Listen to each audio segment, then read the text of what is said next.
vamos a tratar el día de hoy un tema que empezamos a tratar la semana pasada, pero han surgido una serie de informaciones que nos obligan un poco a tratarlo de nuevo y profundizar en este análisis. Es el tema del Partido Verde, la violación en la que ha incurrido, según el Instituto Nacional Electoral, de la Ley Federal Electoral, y también de la multa que le pusieron, que está sujeta a ser revisada, porque ya lo avisó el Verde, que va a impugnar esa decisión por el Tribunal Electoral del Poder Judicial de la Federación. Hay varios elementos que vale la pena destacar. Uno de ellos es esta reiterada violación de la ley, porque ha sido advertido, se habían tomado medidas precautorias y no las asimiló hasta una segunda instancia, en la que fue conminado a bajar su propaganda, que se consideraba ilegal o violatoria de la ley. Y después de esto habría que ver que hay una empresa que dirige, de la que es dueño, el hermano de uno de los líderes del Partido Verde, que es el que maneja los cineminutos y que entregó al Partido Verde en particular, por una cantidad de aproximadamente 90 millones de pesos, la presentación de toda su propaganda. Esto está siendo impugnado porque además ahí hay un aparente conflicto de interés entre el hermano y los precios que le otorgó al Verde, que son muy bajos, 30 pesos por presentación de cada cineminuto, o de esos mensajes que le llaman cineminutos. Y todo esto está, pues, levantando una ámpula enorme, al punto de que algún partido, Morena, ya decidió pedir que anulen o que cancelen el registro del Partido Verde. Bueno, eso de que un partido pida que le anulen el registro, bueno, por lo menos salva un tanto el honor, porque el Partido Verde es una vergüenza mayúscula para todo el sistema electoral y para el sistema político mexicano. Si el problema ahora es que se está degradando la política en todos los aspectos, el Partido Verde tiene una peculiar inclinación por hacerlo obvio. Ahora, no son tontos, deben de estar muy conscientes de que se les iba a venir encima esta crítica y que sin embargo valía la pena hacerlo, porque no hay una decisión ideológica, por ejemplo, que pudieron decir yo me sacrifico por mis principios y me voy en contra del sistema para mostrar sus indignidades. No, los del Verde son oportunistas por naturaleza. Entonces quiere decir que esto debieron de haberlo considerado bien ellos y el PRI, y entonces les está saliendo, a pesar de lo que digamos aquí y diga Morena y digan misa a otros. El punto es lo positivo de violar la ley para un partido como el Verde. Y que esa comunicación simplona, colgándose directamente de políticas públicas, solo falta que pongan abajo, en estas políticas públicas no se pueden asociar a ningún partido. Estos dicen, pues a mí no me gusta lo que diga la ley, de todas maneras lo hago y vengan y múltenme, el resultado va a ser positivo. Es un partido que en su arranque, en el arranque de este proceso político, ha conseguido irritar a la mayor parte de los participantes. Bueno, de hecho muchos se levantaron precisamente en la mesa de la herradura de Viaducto Tlalpan diciendo, a ver, estos señores se pasan. Promociones de sus gobernadores de una manera abierta, pero además lo hacen de una manera insistente y reiterada, como diciendo, venga a buscarme, atrévase a multarme, lo cual sí creo que es una pésima disposición para arrancar un momento, digamos, como el que vive el país. Y digo que es una pésima disposición porque es un partido que finalmente es coalición con el gobierno. Es decir, no es un partido que esté en los márgenes del sistema político tratando de ganar notoriedad. Por tanto, estas ideas así, no peco de ingenuo, de sentido de Estado, de darle estabilidad al proceso, pues bien podría el gobierno decirle a su socio Verde, oye, la verdad es que estás irritando a todo mundo y te estás pasando 3 pueblos, tanto que le tuvieron que duplicar la multa por la actitud reiterada. Es verdaderamente increíble y absorbente, invasiva, la propaganda del Verde ecologista, no solo en los cines, sino hasta en el papel que envuelve las tortillas. Y además, yo diría una cosa, tratando de involucrar algunos aspectos técnicos en la discusión que creo que son importantes para quienes nos escuchan. Primera situación, la división que se generó en el Consejo por algún error que cometió la unidad de lo contencioso. Hay que recordar que originalmente la multa venía alrededor de 37 millones de pesos, terminó doblándose, y algunas solicitudes que se han hecho ahora en la propia mesa, en la propia herradura, para que este señor Ferrer, hasta donde tengo entendido, es una unidad nueva, por cierto, la unidad de lo contencioso, porque parece que no se incorporó en el expediente suficientemente la información. Varios consejeros solicitaron que se revisara este asunto, y algo más que yo quisiera poner sobre la mesa. No se cierra este ciclo de sanciones necesariamente con esta sanción que se ha impuesto, que tiene que ver exclusivamente con el desacato. Hay algunos otros aspectos que también ya se han empezado a solicitar como parte de la presión política de la campaña. Para mí no resulta extraño que Morena en particular y PRD, que están en este pelotón de tres del que hemos hablado en esta mesa, pues sean los más beligerantes en contra del Partido Verde. Y me quiero referir ahí particularmente al proceso de fiscalización que se dará una vez que concluya el proceso. Recordar solamente que una de las novedades de la ley electoral es que si, por ejemplo, en una competencia entre primero y segundo lugar la diferencia es de menos de 5%, el rebase de topes, por ejemplo, puede acarrear que ese partido político simplemente no compita en el próximo proceso. Entonces, solo decir que este es el inicio de un procedimiento que se ha incoado en contra de este partido, y que vamos a ver en los próximos meses esta rivalidad fuerte contra el Verde, porque no sé cuál sea el efecto de esto en las encuestas. Eso es algo que todavía no sabemos. Sí, han empezado a pedir, a solicitar que se quite el registro del Verde, una campaña negativa de la que hablábamos la semana pasada de los demás partidos hacia el Verde. No he visto en los spots más cosas o más aclaraciones de lo que representa el Verde, o sea, no ha sido tan directa esa campaña, pero el Verde no está manco. Entonces el Verde responde inmediatamente diciendo, bueno, pero es que los otros partidos que les investiguen tal y cual otra cosa, en fin, no se quedan así nada más, tienen el suficiente cinismo, desde luego, propio de la política, propio de los partidos, como para no quedarse callados y regañados a decir, bueno, pues sí me pasé, y mi multa, pues claro que no. Entonces responden, y responden de manera muy beligerante y muy agresiva. Yo desde aquí convocaría a algunos de nuestros amigos encuestadores para que nos dieran en sus estudios un perfil de quienes piensan votar por el Verde, o eventualmente posterior a la elección, quienes votan por el Verde. Para conocimiento de sociología electoral, sí nos interesan las bases de los partidos, qué perfil tienen socioeconómico, qué nivel de escolaridad, cómo se informan, si es que se informan políticamente, a través de qué medios. En fin, si es que hay un perfil, o de plano es muy variado y a lo mejor tienen votantes en distintos niveles socioeconómicos, geográficos, etcétera, porque sería interesante saber. Y una pregunta que deberían de agregar es, ¿usted sabe que el Verde va en coalición con el PRI? Y bueno, no puedes poner eso en la pregunta, pero eso sí, pero decir se ha hecho en el pasado. Lo que no puede es lo siguiente. Por lo tanto, votar por el Verde es votar por el PRI. A eso me refería. Pero explícitamente, si usted sabe que si está votando por el Verde, está votando por el PRI, con lo cual tendrían pleno derecho. Pero es que tengo la impresión, por lo que he visto, a estas alturas no vi la pregunta, sería al revés. Se da cuenta que si vota por el Verde está... Por eso. Bueno, si votas por el Verde es votar por el PRI. Porque en redes sociales yo me he dado cuenta que mucha de la gente que dice que va a votar por el Verde no sabe que están asociados con el PRI, que por lo tanto va a ser un voto que le beneficia al PRI. Bueno, pues eso los otros partidos tendrían que decirlo. ¿No te parece que es un poco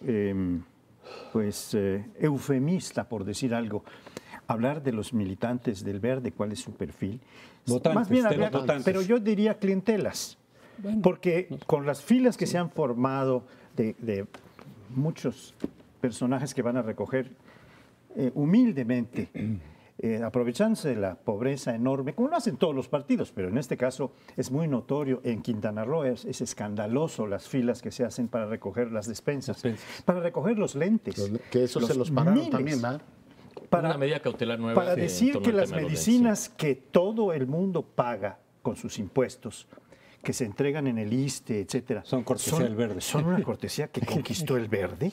Me parece que estamos entrando, esto es lo que en los Estados Unidos llaman la apertura del barril del puerco, del pork barrel, que es el de donde salen todas estas prestaciones gubernamentales o estatales que alguien aprovecha para decir, esto es un asunto mío. Es un patrimonialismo en el fondo, ¿no? Es decir, esto que es mío, pasa a ser de una No, pero parte de la tampoco muy sociedad. distinto de otros anuncios que yo he visto en fechas recientes. Está, por ejemplo, este anuncio del Partido de la Revolución Democrática, donde abiertamente dice este segmento de personas adultas mayores lograron este beneficio gracias al partido y les pedimos que sigan votando. Ese círculo yo no lo veo, digamos, demasiado extraño, lo veo parte de la lucha política.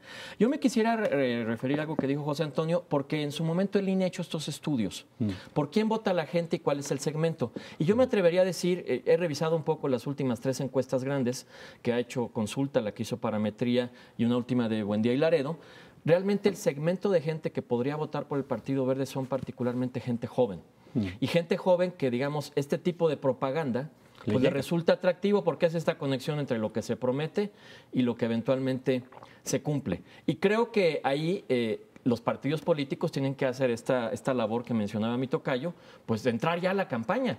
Ahora, la campaña, nada más como dato cultural, pues empieza hasta abril.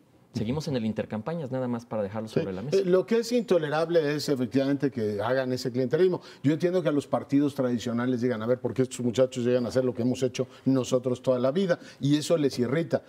Pero es absolutamente contrario a todas las leyes. Y ellos se han esmerado, además con una actitud desafiante en decir sí, ahora les metieron las medidas cautelares para lo de los lentes, pero hicieron toda la promoción que se supone que está absolutamente prohibida de programas públicos. Incluso hay mucha gente que dice que presionaron al gobierno para que eso, a las instituciones como el ISSSTE y el IMSS, para que ese programa estuviera listo y pudieran efectivamente ellos exhibirlos en campaña.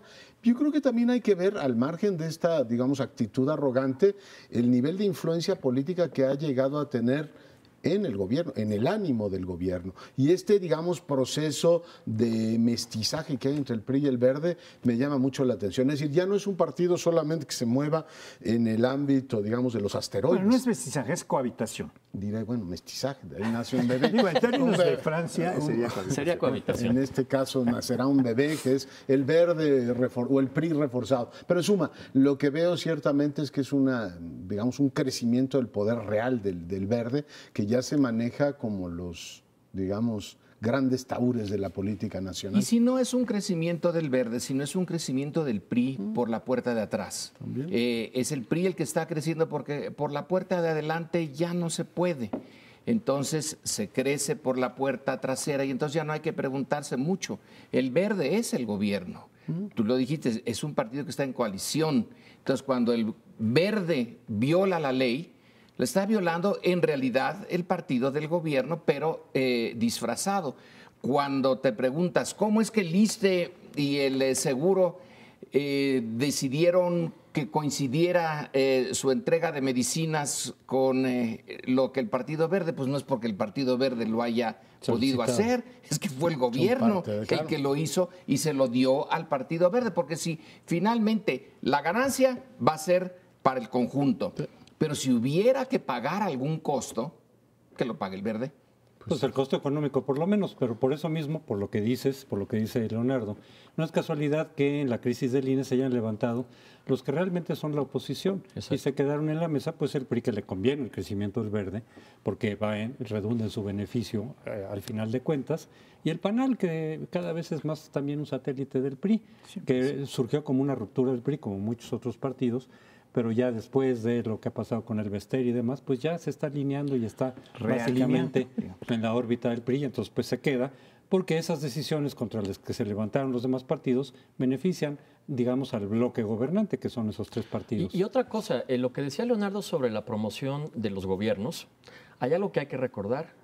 Todos los partidos políticos se han negado a legislar el 134 de la Constitución. Nada más tenemos 8 años de retraso en esa materia y por eso esto surge de los informes que dan legisladores que están autorizados por la ley pero que tienen lagunas y esa es parte, digamos, de la disputa legal que se está dando en la mesa del Consejo. Bien, pero estamos al final de este bloque. Se nos van los minutos. Es cierto que todos lo han hecho. Lo que pasa es que aquí se trata de una cosa rampante. Realmente es verdaderamente desmesurada, desmedida la violación de la ley y las proporciones de dinero que están repartiendo también son desproporcionadas. Pero nos vamos a un siguiente bloque que será muy interesante. Un tema que está en las 8 columnas de la prensa es el de Eduardo Medina Mora, el embajador mexicano en Washington, que ha sido propuesto como uno de los 3 que pueden ingresar a la Suprema Corte de Justicia. Como usted lo habrá visto, ya los otros 2 se desdibujaron desde el principio. En realidad no hay más que un candidato. El candidato del gobierno no es formalmente así, pero todo da esa impresión. Y aquí la pregunta es, ¿por qué el gobierno de Enrique Peña Nieto, pudiendo tener una pues baraja muy amplia, seleccionar agentes que tuvieran el perfil de un jurista, de un doctor en Derecho, que hubiera profundizado a lo largo de 20 o 30 años sobre todo el tema de la Suprema Corte que ahora es tan importante? ¿Por qué tomó a Medina Mora, que tiene otra carrera? Podrá ser muy legítima e incluso buena el estar primero en la parte de inteligencia del sistema con el CISEN, luego estar en la Procuraduría y ser embajador, pero ¿es el idóneo para la Suprema Corte? Yo no tengo una respuesta, no sé si mis colegas tengan una respuesta de por qué él, por qué se pone todo el peso del gobierno federal en esta candidatura que ya se decide en este momento casi. Bien, pues yo creo que valdría la pena, para reparar con mayor claridad y profundidad en este proceso de selección de un ministro de la Corte a partir de una terna que envíe el presidente, los requisitos que establece la Constitución Política de los Estados Unidos Mexicanos para ser ministro de la Corte. Yo me voy a detener nada más en uno. Los otros están claramente ya dictaminados incluso por la Comisión, de que se trata de una terna idónea, es decir, que cumple los requisitos del 95 constitucional. Uno de ellos dice que para ser ministro de la Corte se requiere tener buena fama. ¿Qué es esto? ¿Cómo se puede interpretar esto? Y dice de la opinión pública. Se refiere no solo a una buena fama en términos de no delitos, se sacaban certificados de no haber delinquido. No, se refiere a algo más. Se refiere a algo que a mí me parece muy intrigante. Es decir, yo estoy, pues, observando las probabilidades de que don Eduardo Medina Mora sea mañana mismo aprobado en la Cámara de Senadores con los votos del PRI y una buena parte de los senadores del PAN. Pero tengo todavía esperanzas de que esto cambie, porque una parte del PAN está diciendo, una pequeña parte de los senadores del PAN está diciendo no. Y el PRD ya anunció que votará en contra. A lo mejor no alcanzan los 2/3, pero si los alcanzaran, como es probable, ¿qué costo va a tener para el presidente de la República en prestigio haber metido en una terna una persona que no tiene tan buena fama, a juicio de muchos columnistas, etcétera, con sus excepciones, ¿verdad? Ahí está Aguilar Camín y Marín defendiendo a Medina Mora, pero en general ha sido una catarata de críticas. En fin. Yo tengo la impresión de que lo enigmático de todo esto es porque el presidente opta por un nombramiento político y además del embajador en Washington. O sea, una de las posiciones pues, más relevantes del gobierno de este país, es decir, ¿quién nos representa ante Washington? A 2 años, dice, señor, trae sus maletas, se va de ministro de la Suprema Corte. O sea, el costo es fuerte en ambos frentes, ¿no? Es decir, por un lado es, pues ahora quién vendrá, ya platicaremos en otro momento de quién va a Washington. No se trata de un asunto menor. Es una posición casi de gabinete, la del embajador en Washington, y dices, lo mueve a, ¿cómo se llama?, a la Suprema Corte con un desgaste político fuerte. Yo creo que Medina Mora reúne, en mi opinión, el tema de la buena fama pública. Ha sido un funcionario que ha estado, ya lo recordaba Lorenzo Meyer, desde el CISEN, fue procurador, fue secretario de Seguridad Pública, es el único que ha tenido las 3 posiciones en materia de seguridad, y después fue embajador en Londres y en Washington. Yo creo que es un funcionario correcto, es un hombre que desempeña bien las funciones, se le han encomendado hasta ahora. Obviamente no es responsable de la desastrosa política de Calderón, que es algo que le han efectivamente endosado, es decir, él finalmente fue el funcionario de un gobierno que tiene, bueno, alguna responsabilidad sí, pero en términos generales, para mí la gran pregunta es ¿por qué opta? cuando tiene 2 posiciones en la Suprema Corte en noviembre, si no recuerdo mal, por meter este gran desgaste. Y al mismo tiempo me pregunto, y perdón que haga trampa, pero meto también ese asunto, cómo procesaron la Procuradora General de la República, que es también una mujer que tiene un amplio cuestionamiento. Es decir, yo no digo que ser hermano de alguien implique naturalmente, ¿cómo se llama? Nada. Pero recuerden que intentó ser consejera del IFE y fue ampliamente cuestionada por eso. Y pasó como cuchillo en mantequilla. A mí me parece todavía más delicado que en el proceso de ratificación del Senado ese tema haya pasado así. Es que están actuando en tándem o van a actuar. Sí, a lo mejor están negociando, perdón, pongo un último tema, transparencia por Medina Mora. Y entonces es el, digamos, acuerdo de tú me apruebas el martes y sale la ley de transparencia el jueves. A ver, pero tratando de resolver un poco el enigma que tú planteas y la inquietud de Lorenzo desde el inicio, ¿por qué? Yo creo que al final el presidente lo que está optando es por un ejercicio de pragmatismo político. ¿Por qué? Porque la mecánica de designación, independientemente de los orígenes o de la calificación que se dé de las personas, yo comparto con Leonardo, yo creo que Medina Mora es un hombre íntegro, es un hombre honesto. Puede existir en torno a su persona algunos cuestionamientos, pero creo que hoy Aguilar Camín quizá es el que mejor retrata la parte de su integridad como ser humano, como individuo. Es claro que cuando tú vas por 2/3 partes hay un requisito sine qua non. Y ese requisito sine qua non es que consigas las 2/3 partes. En el caso de la actual procuradora, de Arely Gómez, pues ahora hubo mucho ruido, pero 5 votos en contra. Sí. Y en el caso particular, yo creo que lo que había dicho mi tocayo Paoli desde la semana pasada sigue en la mesa. Es decir, los calderonistas y los no calderonistas tienen en sus manos poderle dar al PRI las 2/3 partes. Tengo la impresión de que pesará más el legado que de alguna suerte Medina Mora representa por su vinculación con el Partido Acción Nacional y con los 2 gobiernos en los que sirvió, que este grupo de algunos senadores rebeldes que evidentemente tienen un conflicto, digamos, directo, serio, con lo que fue la gestión de Calderón. Terminaría solamente diciendo que yo creo que es una cuestión de eficacia política y si finalmente se logran los votos para que Medina Mora sea el ministro, pues habrá una gran crítica, pero bueno, así son los procesos legislativos, se tienen que conseguir los votos. Yo creo que en el caso de Medina Mora, pues no es solamente que su trayectoria vaya por un sentido distinto al judicial, que es lo que se ha dicho, ¿no? Estuvo más básicamente en la cuestión de seguridad.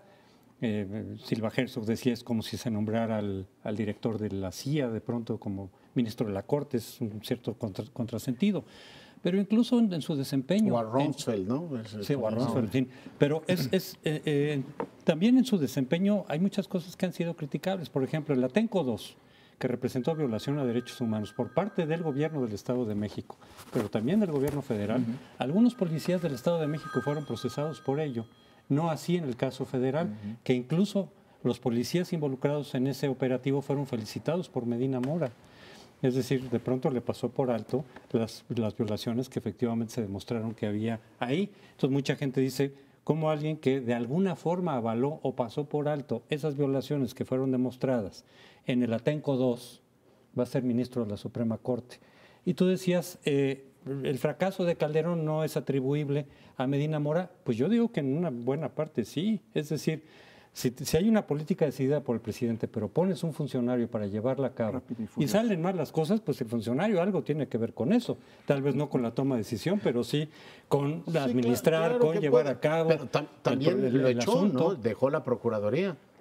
Sí, pero eso con el Calderón. O sea, bueno, precisamente pues, lo quitas. Yo me tuve que ir a Londres porque no coincidía con esa política. Bueno, precisamente a lo mejor precisamente lo quitas, lo cual es un reflejo también de que no estaba desempeñando adecuadamente sus funciones. Pero en todo caso yo me quedo más que nada con el hecho de que su trayectoria quizá no es la adecuada. No. Con lo que necesitaríamos para la Suprema Corte.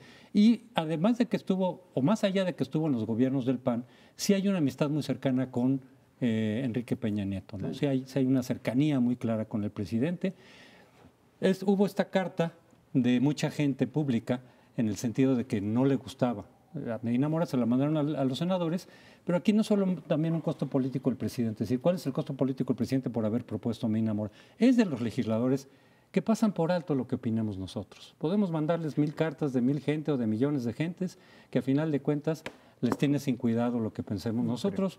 Tienen asegurado su dotación de votos para este año y con eso les basta a los partidos. Vuelvo entonces a un punto que ya traté en el segmento anterior. Si hay a nuestro juicio y con estos argumentos un costo y de todas maneras se hace, es que a lo mejor la ganancia es enorme. A lo mejor hay una ganancia que no vemos. Cuando dice, es que gana las 2/3 partes, pero muchos podían ganar las 2/3 partes. No, Medina Mora no es el único que puede podría haber lograr. otras opciones, claro. Hay muchas opciones. Eso sí. ¿Por qué esta que tiene es el tipo de costos que hemos visto, que no es idóneo? Podrá ser el mejor funcionario para la seguridad pública, pero para la Suprema Corte se necesitaría otra personalidad, otra trayectoria, otra biografía. Pero si se decide que pase lo que pase, es que debe de haber una explicación más profunda ahí, y en el caso de la señora Gómez también. Es decir, a mí, presidente, sí, me voy a desgastar con estos círculos rojos un ratito, pero miren, en realidad mi proyecto, y ahí es donde quizá no es el momento, pero yo creo que cuando dije antes, no hay un proyecto nacional, hay un proyecto del presidente. Y lo estoy viendo ahora, lo estoy viendo con la reforma del artículo 27, con lo que viene del agua, de la privatización del agua, con Medina Mora, con la señora Gómez. Está saliendo un proyecto que a lo mejor se hizo hace mucho tiempo y no nos dimos cuenta. Pero yo creo que un asunto que vale la pena recalcar es que en la situación que estamos viviendo de descrédito de las instituciones, de la clase política, de instituciones tan importantes como la Suprema Corte, que se ha mantenido en un nivel de prestigio mayor que los otros, pero mayor que los otros, mayor que el legislativo, que está en el último lugar, y mayor que el ejecutivo. Eso sí. Se le pueda estar dañando con un costo muy alto, no solo para el presidente, para las instituciones. Si lo que se está buscando es crear elementos de confianza, de credibilidad, etcétera, en las instituciones públicas, esta es una pésima decisión. Pero en fin, vamos a ver. Ahora, también yo creo que un poco lo que evidencia es que de aquí en adelante todos los nombramientos que sean de este tamaño, estaba pensando en los que Leonardo describía, los dos que vienen, pues van a estar inmersos en esta misma polémica, y lo que sí llama quizá es a que aquellos que se oponen, sobre todo a través de los organismos no gubernamentales, tendrían que estar pensando muy bien también en el proceso electoral actual. Ya no hay tiempo, pero yo quisiera hablar sobre toda esta cuestión de gente que está pidiendo que se anule el voto, gente que pide que se participe, y la legitimidad de las próximas autoridades. Pero bueno, ese es otro tema. Tema electoral. Tema electoral. Me quedo con la pregunta de por qué dejó Washington. Pero Nos vamos a un corte y a lo mejor tampoco les interesan las instituciones. Nos vamos al siguiente.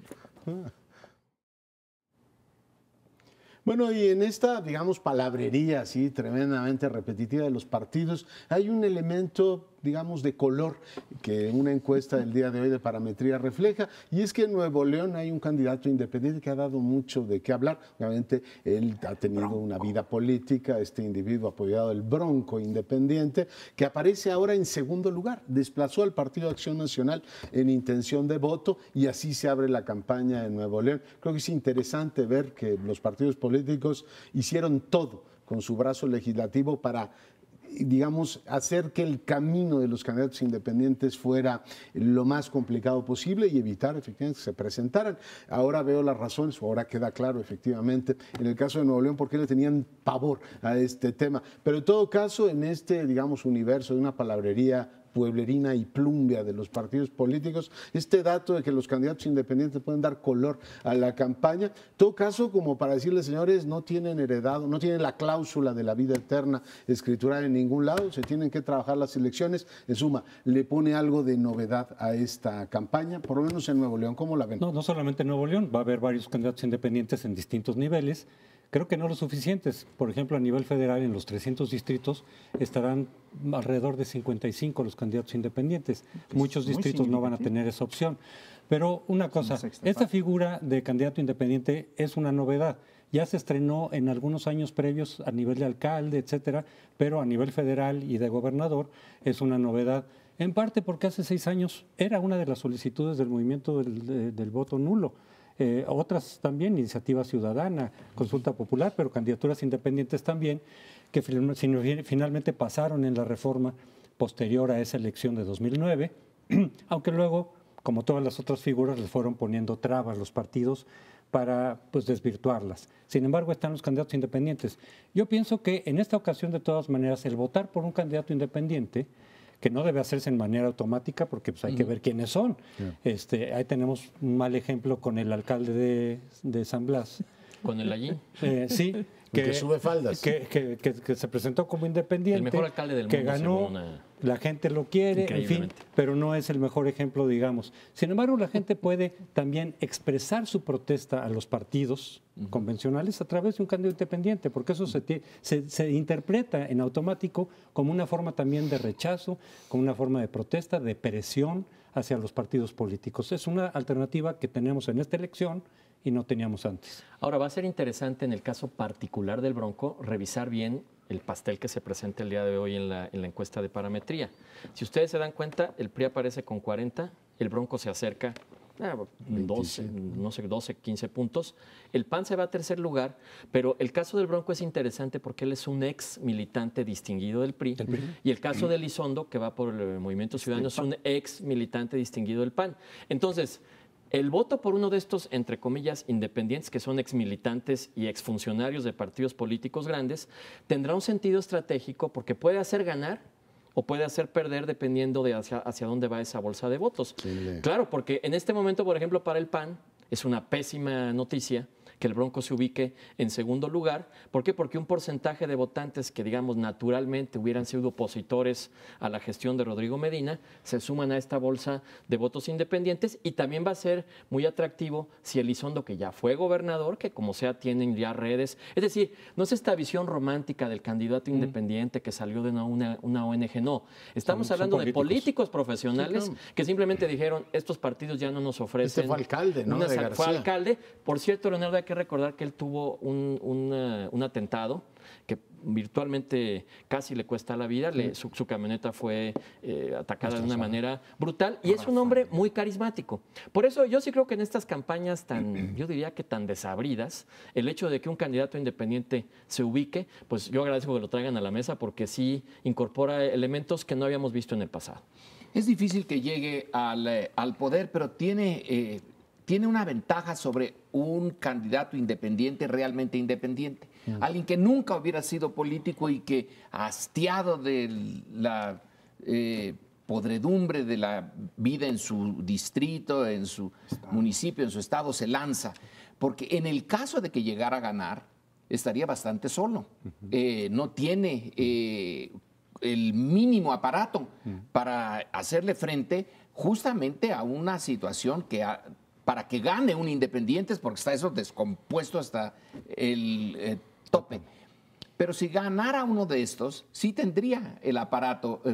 No sería precisamente con Hermanas de la Caridad, sería con gentes que ya estuvieron en otros partidos y que habría que hacerles pruebas de todo tipo para ver si realmente podrían dar un buen resultado. Pero en cualquier caso, no va con la inocencia, la frescura que podría ir un verdadero independiente, pero tampoco va tan solitario como esos independientes. Claro. Bien, yo quisiera hacer una reflexión, ya que ustedes han planteado varias cosas muy puntuales, con una cierta perspectiva de distancia. Cuando se establece la figura de los candidatos independientes a nivel federal, porque efectivamente ya había un par de entidades, mi tierra, entre otras Yucatán, donde ya estaban autorizados en la Constitución y en las leyes las candidaturas independientes, pero ahora está dándose a nivel nacional, como una demanda que surge de un movimiento político bastante notable, de decir, bueno, vamos a combatir a la burocracia de los partidos, a la partidocracia, etcétera, con candidatos independientes. Y esto está trayendo algunas cosas que habían pensado eran imposibles. Les pusieron tantas dificultades que no lo pueden remontar. Y estamos viendo que no solo lo están remontando en cuanto a capacidad para inscribirse, sino que hay la posibilidad de que haya algunos éxitos notables como este de Nuevo León que ustedes mencionan.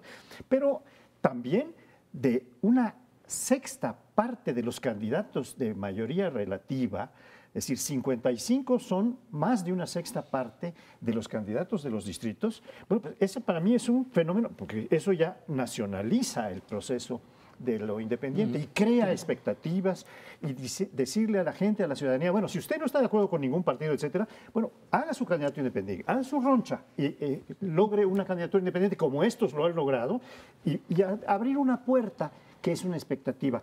Tiene sus intenciones de aumentar el voto, de que el voto nulo no sea muy grande, tiene sus intenciones de que la abstención del voto se reduzca, pero puede ser algo interesante. Yo lo que veo, digamos, como más notable de todo esto, con todos los riesgos que pueden tener estos candidatos independientes ciudadanos, que pueden ir desde el doctor Simi hasta gente honorabilísima como el doctor Nava, es decir, tienes una gama amplísima, en la sociedad hay de todo, y siempre hay oportunistas que van aprovechando cualquier, digamos, avenida que se abra la participación. Sí creo que en este caso cumple con una función de darle un toque, una descarga eléctrica a un sistema de partidos que lo veo como una especie de maridos gandules que están ahí, tratan mal a la señora y ni caso le hacen, y de pronto llega otro que le trae ramos de flores y conecta con ella. Entonces una llamada de atención de decir, a ver señores, no está claro que toda la vida, con las nuevas formas de organización en red que tenemos, he estado leyendo, por cierto, con gran interés los estudios de Manuel Castel sobre el particular,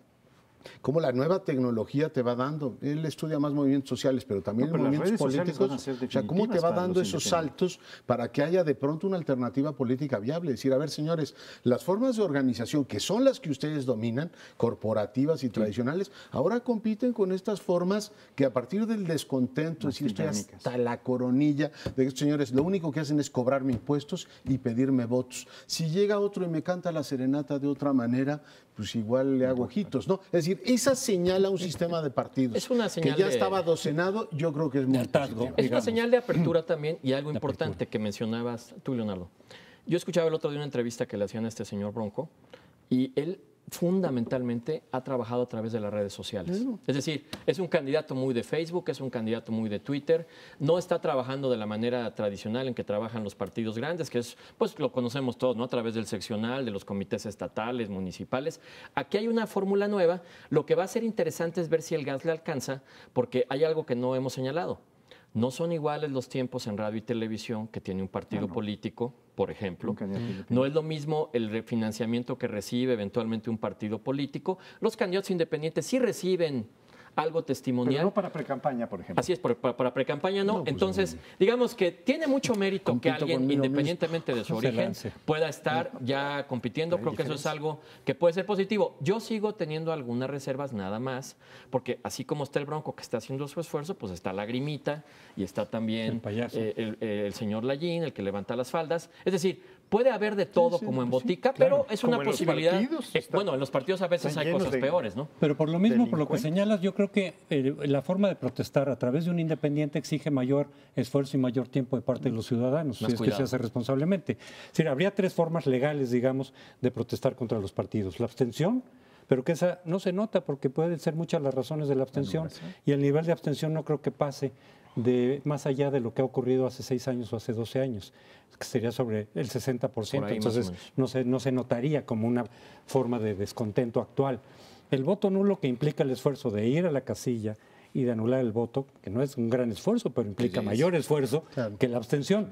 Y el candidato independiente, votar por el candidato independiente, pues ver quién es por lo menos. Ahí sí se exigiría, si no votes nada más porque es independiente, pues ve un poco la trayectoria. A lo mejor tiene trayectoria política, lo cual le puede dar experiencia. Sí. Por el caso de Lagrimita, ¿de veras quieren a Lagrimita como alcalde de Guadalajara? Los electores, más allá de la protesta, y si gana, y luego cómo le va a hacer para gobernar Lagrimita, ¿no? Yo creo que sí exige, digamos, un análisis para no votar a ciegas, sino saber por quién vas a emitir un voto, con la posibilidad que eventualmente gane ese candidato. Y cuando dicen que no tendrá tiempo en el radio, a lo mejor es una ventaja, porque creo no satura a sus electores, que ahora cualquier gente pensante con los comerciales que ponen los partidos es para rechazarlos a todos. El que no aparezca en radio, bendito para él, y que ande en las redes sociales, mejor. Podría agregar nada más algo, como se dijo que están Lagrimita y otros que tienen cierta facha de delincuencia, los partidos están reventando de delincuentes.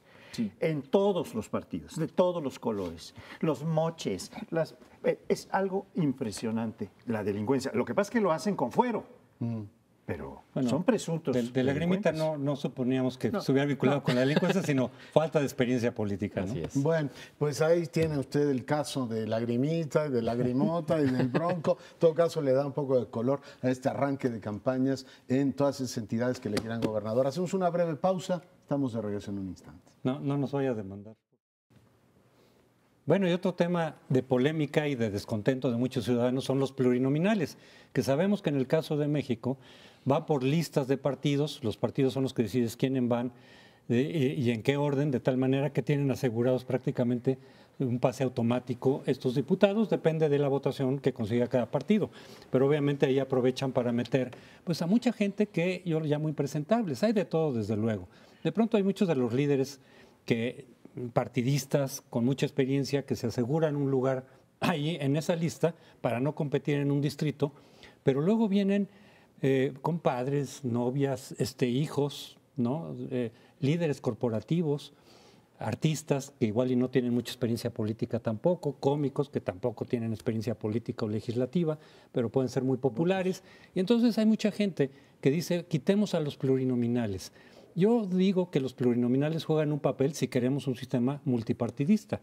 Si los quitas de tajo a los 200 plurinominales, te vas a quedar con 2 o si acaso 2,5 partidos, ¿no? Podría ser una fórmula de 2,5. Que muchos dirían, pues nos quitamos de los chiquitos, pues sí, no han demostrado, digamos. Pero la lógica es de que pueden estar representando corrientes ideológicas significativas. En el caso de México ahora es 3%, en otros países es 5%. Pero incluso si se mantuvieran los plurinominales, habría fórmulas para realmente hacerlos más responsivos frente a la ciudadanía, para que la ciudadanía pudiera incidir en mayor medida sobre estos diputados.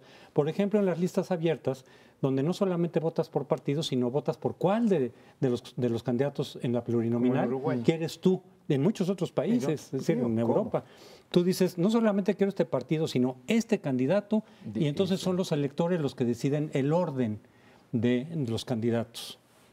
Yo creo que se ha demonizado la figura del plurinominal. Entiendo perfectamente que en este clima de irritación haya mucha gente que diga, esto son punto menos que la fuente de todos los problemas. Yo creo que si uno ve en perspectiva lo que aportan los plurinominales, se podría discutir si es correcto que sean 200 o 100. Tampoco creo que sea muy relevante.